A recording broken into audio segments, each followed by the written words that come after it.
You can't Mm. always have main character energy in your relationship. You can't always be the one in the spotlight. Sometimes you need to step back and be like, it's your turn, babe. And I'm here for you and I'm going to support you Mhm. and whatever you want to do. And you're kind of like, what are your dreams? What are your goals? What are your desires? How can I be a cheerleader or how can I like help you reach those goals? So like give a fuck Mm. about the person that you're with so that they can like grow Yeah. into the person that they want to be. Well, hello there, and welcome to this episode of The Terry Cole Show. I am so happy that you are here. Well, from what I hear from you guys, dating these days is hard. That you guys are struggling with dating and the landscape and what's changed, and nobody understands that more than licensed therapist Jeff Gunther. You might know him online as Therapy Jeff.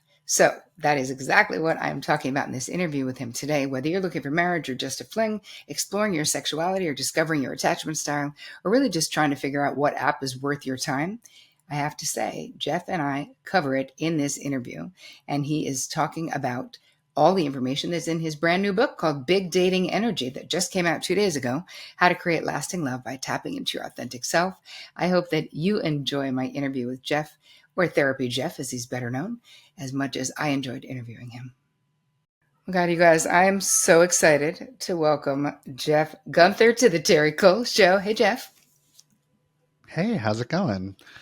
Excellent. I'm so excited. We've been Good. trying to get this together for a long time, but it's kind of actually perfect timing because literally your book just came out 2 days ago. So that's really what we're talking Yes. about, which it's so exciting. The book, you guys, is called Big Dating Energy: How to Create Lasting Love by Tapping into Your Authentic Self. Many of you know Jeff from being online as Therapy Jeff. This is how I think a lot of people. I literally didn't know your last name till today. Just saying, and I've been obsessed with your work for years. So goes to show you. Yeah. So let's talk Uh-huh. about this book. Let's talk about the why now, and the why this book. Please share. Yeah. I mean, I think that a lot of people talk about authenticity in every part of their lives, authentically showing up for themselves in relationships, in family, in their hobbies and their interests and everything. And so, like, authenticity is not a new thing. Also, just sort of like showing up authentically online, in whatever form you want to show up in. So I feel like authenticity has been trending, but it's also like, it's been proven over and over again that if you show up authentically in your relationships and you're in alignment with who you really are, then you're actually like the most sexy, attractive version of Mhm. yourself. And that people will feel comfortable around you. They'll feel your confidence. They'll feel magnetized to you. And Mm. you'll feel really good because you're like standing in your truth, right? So a lot of the book is about how to show up authentically. I wanted to make it a sort of like really readable and funny and interesting. Mhm. So it's got kind of like a funny, sarcastic, edgy voice to it. I've read the Mhm. book 11 times now, I think, and I love every time I read through. Ah, Yeah. it's funny though. For you, that's your style online. I would say is exactly what you just described, and it's so Hmm. refreshing to just have. Hmm. You're a very astute clinician, and you're Hmm. just fucking Thank normal. you. So it's like this combination of just being normal is so Yeah. for me as a therapist who I also don't feel like I fit into any kind of cookie cutter ish thing, I was Hmm. immediately drawn to your work because I was like, oh, we're like kindred spirits, like someone who has a Yeah. sense of humor, who's funny, who curses. Right. But the Hmm. real thing, that the impressive part for me is that you've been doing this for a long time. And I'm also Hmm. drawn to original thinkers in that you make complicated stuff accessible.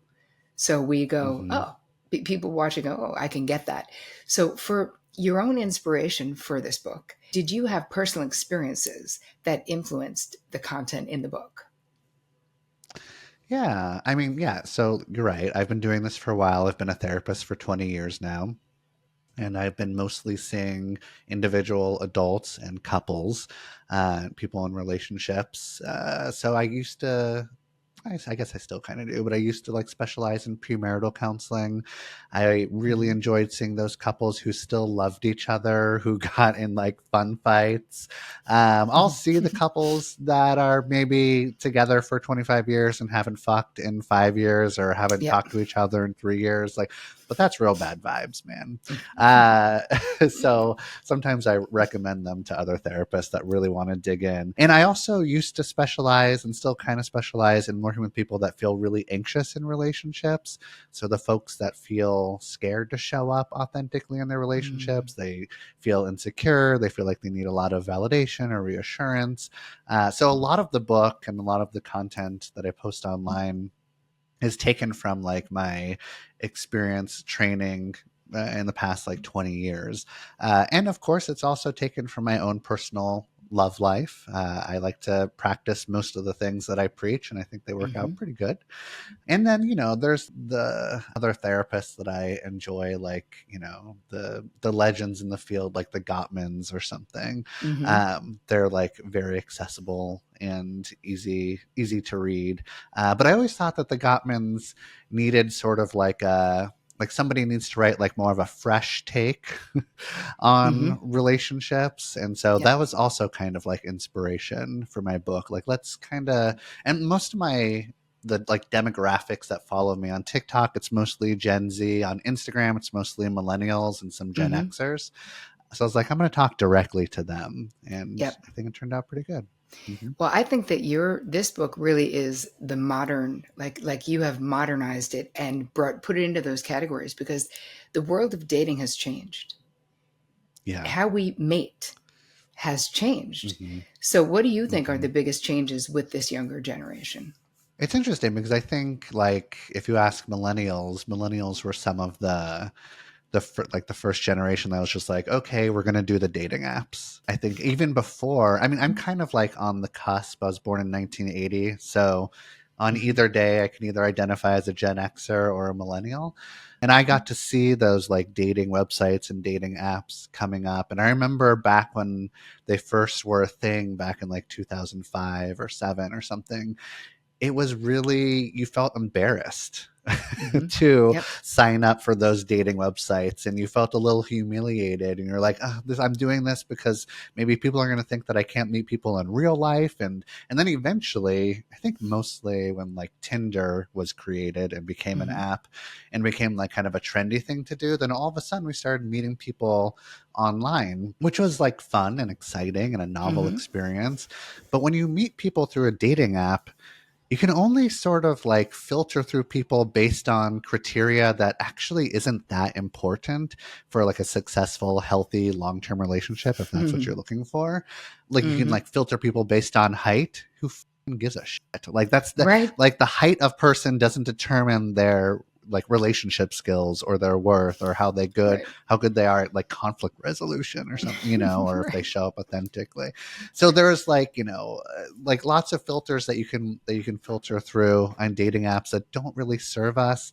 And it's been interesting to see the younger generation, like Gen Z, is like starting to now not use the dating apps as Hmm. much, which is like, the dating apps have gone like full throttle, like we're here to make money. It's all about capitalism. Like we Hmm. know this, but now we're just like, this doesn't feel really good.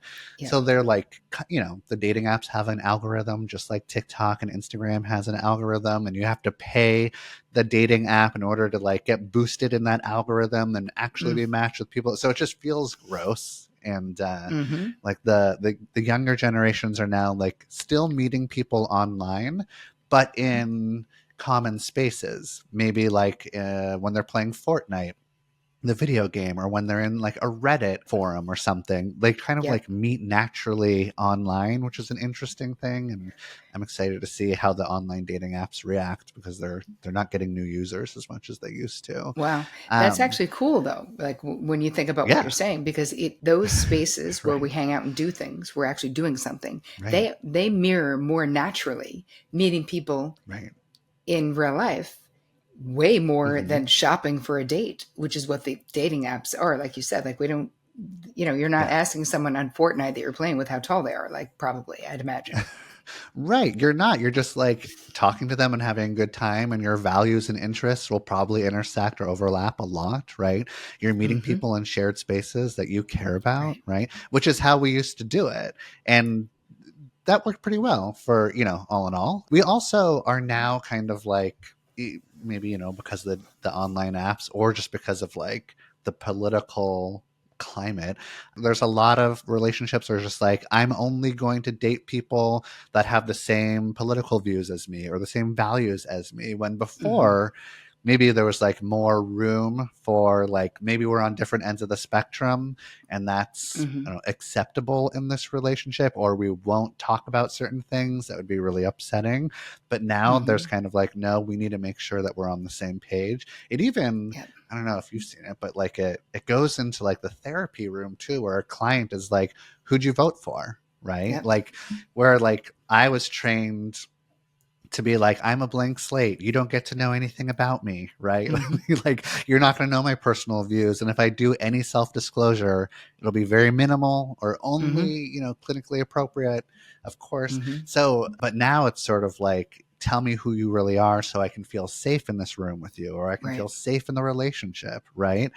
Hmm. So I think that's something that's been changing. Have you noticed anything like that Yeah. on your end? Yeah. Well, it's funny because of the nature of my business now. It's like it's much less one on one and much more. I have Right. a couple of high profile people, but that's kind of it. Mine's more courses and speaking and books Right. and those and like that. Hmm. But I train and I actually teach younger people, basically saying you really should not have your clients following you. Like Right. you should not, if you really want that, if they're active clients, maybe sort of stay off the social in that way. But, I feel like that's hard to do, especially when you become well known because of your online Hmm. presence, which you know all about. I mean, you at this point have, Hmm. I mean, like millions of people, like literally millions. Right. So the social media influence for you with over 4 million followers, how has your online presence influenced your work as a therapist or as an author or both? Sure. The so I started posting on TikTok in, towards the beginning, sort of middle of pandemic, because I was just Hmm. like, I see therapy is trending. I'm incredibly bored. I want a creative challenge. And so I'm going to go ahead and start like saying things as a therapist on TikTok. And it was my fourth video that went viral. Um, and so the from like I like usually see my clients at the beginning of the week, and then I like play around with other things in the middle of the week, like I was doing with Hmm. TikTok. And then by the time my clients came in, like half of them had already seen me pop up on their phone, and it was such a jarring experience for them, so because like they know me in a very specific way, and now all of a sudden I'm like this like social media influencer. What the like, to like find, so I didn't even have time to tell them what was going on, like, don't follow me on the Mm, socials, or so yeah. I eventually had to like create a policy, a suggestion, like, do not follow me, but I can't force you to not follow me. If you do Yep. follow me and you like hear certain things that I say and it hits you in a certain way, then bring it in and we're going to talk about it and process it. So there's been Yep. more like, this is how I show up online as Therapy Jeff, which is actually kind of a character in it. Like, it's Yeah. it's me, but I'm also like leaning into a sort of exaggerated part of me sometimes. But as Sure. like Jeff Gunther, licensed professional counselor, I'm not Yep. talking to my clients and being like, here's the top 10 reasons you should break up with your boyfriend. I would never say that to a Of course client, not. but I'm like, but I play around with that on like Therapy Jeff, right? Yeah. So and I'm also like talk about personal stuff on like my social media sometimes, Sure. and how my clients are going to find out personal stories. So I have to like be mindful of that and how it's going to hit them. The thing is, though, is that since I've been a therapist for like 20 years, that's been the most consistent thing in my entire life or in my entire career. So I like Hmm. I'm really protective of it. And it's the thing that Yeah. like grounds me every week. And it's where I feel like I can really be authentically me. Like the authentic like therapist in me can show up there. Hmm. And then it's also like it's had this really weird effect on dating, just personally, like me going Hmm. out and dating. Whenever I sign up, if I sign up for Hinge or Bumble, there's usually a lot of people that report my profile and they say this is a fake profile. Somebody's pretending to be Therapy Jeff. So then I have to talk to Bumble or Hinge and be like, this is actually me. Like I'm just a regular person on this stupid fucking dating app. Don't Just delete my looking for love. profile. Yeah, exactly. Yeah. So that's like a funny thing. But then there's also like a lot of dates I go on in Portland, Oregon. Portland's like the third most like common city of like people that follow me on the internet. Uh, so there's just like when I go out on a date, they already have this like funny parasocial relationship with me or some Yep. sort of relationship with me that I don't have with Yeah. them. And it's Mm. fucking weird. And it's totally Yeah. weird. And then if I get into a relationship, there's this like my partners have to compete with the attention that I'm getting online or like the Mm. flirty DMs that are coming in every Yep. week or something. There's like this weird, so it's kind of like you're dating an internet celebrity where I get noticed Totally. most of the time out there. And it's a bizarre experience. Yeah. Yeah, it's interesting. The whole thing about having a lot of eyes on you or Mm-hmm. anyone for that matter. I became an expert at fame.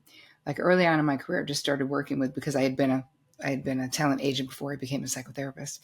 And so I Uh, naturally just brought people in, and those people just started getting famous. So it was like that type of a situation where I mm-hmm. really got into like analyzing the crap out of what happens to people when they become visible in this way. Now, because it was Mm-hmm. so long ago, this was long before the internet where regular people weren't becoming famous. It was just famous people were Right. famous. And even then, Right. there was this sort of painful self consciousness that is born out of that for some people. And it depends on how healthy your sense of self is and what your relationship is to yourself and, all the Mm-hmm. things, you're literally how solid your mental health is had everything to do with the way they would experience it, right? Which makes Yeah. sense. But Mm-hmm. then the internet came, and then I had lots and lots of people who were in my practice Mm-hmm. who are having a similar experience to what only really, really, really famous people used to have now. And Mm-hmm. now you're having it too because you are recognizable and well known enough. And that exact thing that you described, where there's a preconceived notion about you but you don't have a Mm-hmm. preconceived notion about them besides what they said on their thing, Mm-hmm. sort of puts you at it's a weird sort of situation. It could be a disadvantage, it could be an advantage. It depends on who the person is and how you relate to it, right? Do you feel compelled to have to Mm-hmm. be internet therapy Jeff, or can you just be yourself, Exactly. It comes with like a funky power dynamic a lot of the times that I don't want and they don't want Yeah. it either, right? Yeah. But it's there and you have to acknowledge it. And I don't Yeah. want to have to like be Therapy Jeff on the date. And what if I disappoint you or what if I have a flaw or what if I'm an annoying partner, which I am. I'm super fucking annoying, right? But that's going to be like so disappointing because you projected all this perfection onto me, Right. which I get. I also love, but is not good for a relationship. Right. And you're right. Also, like being like internet famous, I have never had to manage my mental health as much as I've had to manage Yeah. it since becoming Therapy Jeff and getting noticed. It is grueling, and it does test my like sense of self and identity. 99% of the time it's like very sweet, loving appreciation or recognition that I get, and I enjoy that, although it inflates the already incredibly big ego I already have. But I'm fine with that. But then, like early on, in like when I was posting on Therapy Jeff, and I started to see that some people disagreed with me, or they didn't like what I looked Mhm. like, or they didn't like how what my voice sounded like, or they thought Totally. my eyebrows looked stupid, or whatever it was. Yep. I was like, oh my Uh-huh. god, there's all these anonymous posts of people talking about who I am. I want to know every single one of them. I was so curious. which is not a great idea. But there was something almost like addictive about like trying to find Yes. out what all like the bad things that people are saying about you. Like it almost Yeah. seemed like what a little treat to know exactly what people think of you. I now have better boundaries, but that was a difficult thing to go through. Yeah. It's so interesting though. I actually love that we're talking about this because it really is so bizarre. It's like a weird world, and having good boundaries yourself with you catapulted though. And I think that Mhm. that's different than building, right? Like you kind of Right. when something goes viral and you kind of go from not being known to then suddenly being known by like more people than maybe you ever would have in your whole entire life if you didn't do Hmm. this.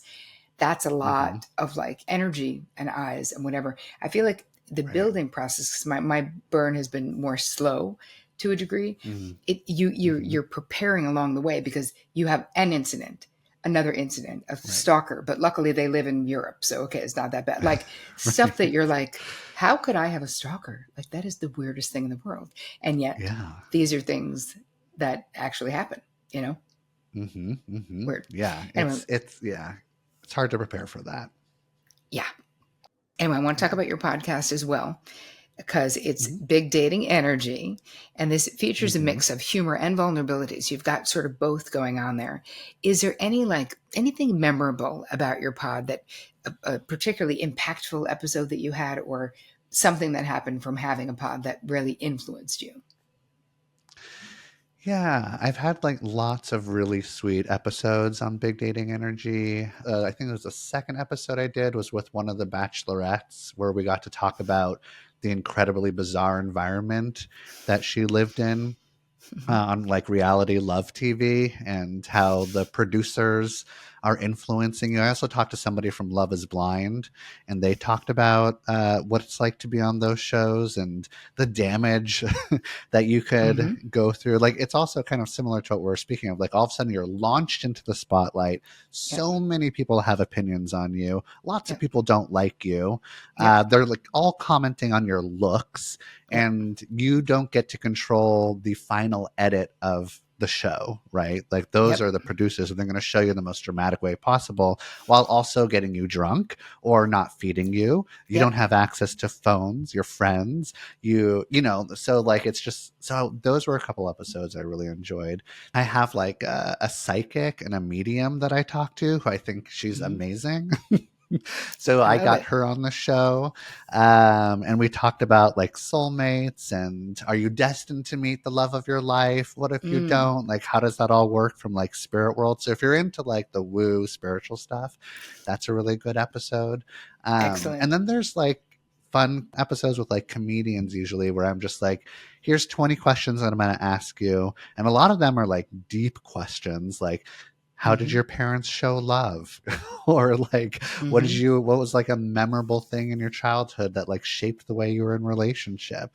Mm-hmm. And then a lot of them are like really silly questions too. So it's just been like a really great podcast that I feel like is really helpful for people that are just going through like any relationship issue, where they can like listen and hear what somebody else is going through as well. I love it. Hmm. All right, so let's talk a little bit Yeah, about relationships since that's what the book is about and what you're all about and sure. what I'm all about. So, what do you Hmm. think are like core principles that sort of underlie long lasting relationships? And I Yeah, say this with the expressed understanding that not everyone is looking for a long lasting relationship. So, I'm curious to see right. before you even answer that, do you think that's true? Because it was when I was coming up, this is what everybody was looking for, right? This is Hmm. what it was, right? Hmm. We all wanted to fall in love and stay forever. I mean, that was kind of what it was. Right. What are you Yeah. seeing with the Gen X, the millennials, the newer kids coming up? A lot of people are still looking for relationships, but maybe they're not like prioritizing it or valuing it as much as they were valued in the past. Mm, Which, you know, isn't a good thing or a bad thing. That's just sort of like, sure. I mean, you can make an argument if it's a good thing or a bad thing. It's just sort of like a thing. Mm-hmm. And there's like books. Who's that author? Bella. She wrote Single at Heart. Mm. where there's like a lot, there's like a movement to being like, actually you can be with yourself, you can meet all your needs. When you Mm. do get married, or if you do find yourself in a long-term relationship, a lot of times you stop valuing your friendships because you're like Mhm. starting to count on your partner for everything. And Yep. whether you are trying to do that or not, your partner becomes a huge part of your life, and which means that you're sacrificing other parts of your life. And there's a Mhm. lot of happiness and just sort of like having emotional needs and spreading them out throughout your community instead of like putting them all into one person. So I think Mhm. that there is somewhat of a trend where those like long-term monogamous relationships, where you're sort of like on the relationship escalator. You date, you Mhm. say I love you, you move in, you get engaged, you get married, you have kids, yada yada. Mhm. That's being like turned on its head a little bit, especially with like the alternative relationship styles, like being monogamish or poly or open or relationship anarchy. It's all over the Mhm. place. It's very fun. Yeah. Yeah, it's really different, and I find it really interesting. And I kind of like this. There's like new expressions of love, and like it's Yeah. not all dictated by. I mean, so much of it was dictated by patriarchal stuff. I mean, that's just the reality of how it Right. was. Um, Hmm. yeah, I love it. But Yeah. what do you think? Like back to the relationship stuff. What do you think are sort Hmm. of the, if you were like, all right, the principles of lasting, or what do Yeah. you see in your own practice? I think something that people need to keep in mind, like a lot of people get into relationships, maybe go through like a honeymoon period, or what we maybe call like a mutual positive projection period, where you're Hmm. just like, rose tinted glasses, whatever, which we Hmm. love. It creates a lot of security and foundation, and that's a fun part of a relationship. But then eventually you get past the honeymoon period into Hmm. whatever the next stage is. And a lot of people are missing that spark or that chemistry or whatever that was, like the new relationship energy that was fueling a lot of the Hmm. novelty. And I think that we need to grieve it. Like, I think that, like, that new relationship energy, if you want to be in a long-term relationship, a monogamous relationship with your person forever, that new relationship energy is never coming back. And it's okay to be Hmm. sad about it. It's okay to be bummed about it. You can be adventurous and add novelty and, get Hmm. the dopamine kicking. You can do lots of things in order to like feel sparky, but I don't think it's ever going to be what it was Yep. before, which maybe the sex isn't as passionate, maybe it's not as frequent, but you develop like companionship. You develop an Right. incredibly deep bond. And so I think Yep. that like a lot of people are valuing sex and the sparky chemistry that comes along with it. Mm. I hope we have wonderful, lovely sex forever in all of our relationships, but Hmm. I want to also value like the like deep enduring love and memories that you create. So I think maybe kind of like a shift into that works really well. Hmm. Also, this is a Gottman thing, but responding to the small bids for connection, I think that Yes. that gets lost in long-term relationships a lot of times. Like you ignore Yeah. the texts that you're sent sometimes, or you like don't look up from your phone when your partner wants to hold your hand or whatever it is, like. And it Hmm. might just be like you're sharing a TikTok that you found online, or you might be like, hey, should we go to this show tomorrow or something? If you start Right. ignoring those small bits for connection, that's that's not great. Also, like, give a fuck. Like, really give a fuck. Like, Yes. understand when maybe like you are going to play the supporting role in your relationship. Like, you can't Mm. always have main character energy in your relationship. You can't always be the one in the spotlight. Sometimes you need to step back and be like, it's your turn, babe, and I'm here for you and I'm going to support you Hmm. and whatever you want to do. And you're kind of like, what are your dreams? What are your goals? What are your desires? How can I be a cheerleader, or how can I like help you reach those goals? So like give a fuck Mm. about the person that you're with so that they can like Yeah. grow into the person that they want to be. Those things are really important long-term relationships. And also there's fighting, conflict. Like we're gonna get into like a ton of fights. Fighting isn't like, a lot of times, like, yeah, try not to get into fights, whatever, but like you're gonna get into a fight. It's all about Hmm. resolving the fight and then Hmm. growing and learning from it. I think we forget about that as Yes. well.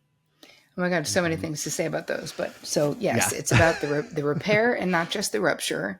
And every couple will Right. do it differently, as you say, right? Yes. Everyone is doing it their Mhm. own thing, but it's not about the rupture. It really is about the repair. How well do you do it?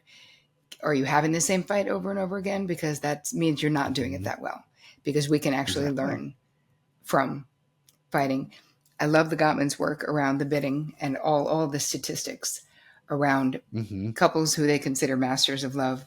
How Mhm. I think it's 7 out of 10 times or 8 out of 10 times when either one bids for the attention, the other person gives it to them and gives it to them Mhm. more enthusiastically than most. So it's not just positive. It's either it could be positive or very positive, where you actually put down Right. your book, look at the person's Right. phone if they're showing you a TikTok or whatever. And Mhm. I think that Mhm. you bring up a really great point of how those things we forget about, or we become so like enthralled in what it is that we're doing. And yet Mhm. when those things are gone, I mean, how many people have you had in your therapy practice who have regrets? Relationships end because they did not nurture them. People pass away and they Right. wish that they had done something differently. And I think that Yep. what the book is inspiring us to do is to stay awake in our relationships. Mhm. Like, they're not guaranteed Mhm. you. You don't own this person. You're not Mhm. owed really anything except what you guys have agreed to do.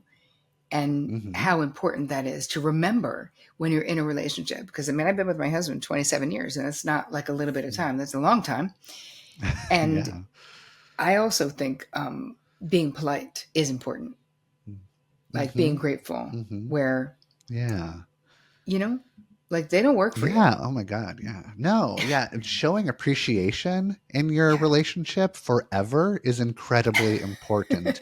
And also Forever. just being friends, right? Like Hmm. be friends with your partner and develop that like companionship that can really kind of like take you through all the different experiences that you're going to go through. And, kind of like maybe we were saying before, it's great to get your needs met in relationship. It's all, but you don't have to get every single one of your needs met in your relationship. So spread it out to Yes, all the other please. people in your community. Yeah. Please do. Mhm. All right. I have a question that I Yeah. ask lots of people on the pod because my obsession Yes. remains boundaries until codependency takes over. So, personally, what has been your most challenging boundary struggle and how did you overcome it if you have? God, yeah. Um, I have some difficult relationships in my family. Mm, And there was a time, this was maybe almost 2.5 years ago, where me and my mother have struggled a lot to get along. And uh, I've never really felt seen or understood by her. She has also said plenty of times that she's had problems connecting with me. Like we're just hmm. so different. Ever since I was like a kid, we're just like very different. So there's been this yearning of trying to connect with her and Right. her not being able to do it, her feeling a lot of shame that she's not a good enough mother, Mm, me being like, can you just work through that shame with me or but on your own? Like, can we yeah. figure this out together? Yeah. Uh, and then the pandemic hit, and then things got even harder for some reason. And we Mm, just kept on getting into a ton of fights, and it felt like just a really icky, toxic, unloving relationship, hmm. probably to her as well. And I was like, I can't do this. I can't keep this relationship going unless we go to family therapy together, because like she's a therapist and I'm a therapist and we're Of both course. like kind of being the therapist together but we can't be our own therapists in this very Mm-mm. complicated relationship. So the boundary I set was like, we're not going to be in a relationship until we go to family therapy and somebody can help us with this. And Hmm. she was like, no, I don't want to go to family therapy with you. I think we can like solve this over a coffee. And I was like, we've been trying to solve this over coffee for 25 years since I've been an Yeah. adult or something. So Hmm. I set that boundary. She knows that in order to have a relationship with me, we have to go to family Hmm. therapy together. I'm still waiting. But that's been a tough boundary to set because that's my mom. And Yeah. there's been certain things that I've gone through in the past 2.5 years where I've been like, I want my mom, right? Yeah. Like, it's like, so like, even I want my imperfect mom, or I want somebody to just like be comforting in like a motherly, caregivery sort of way.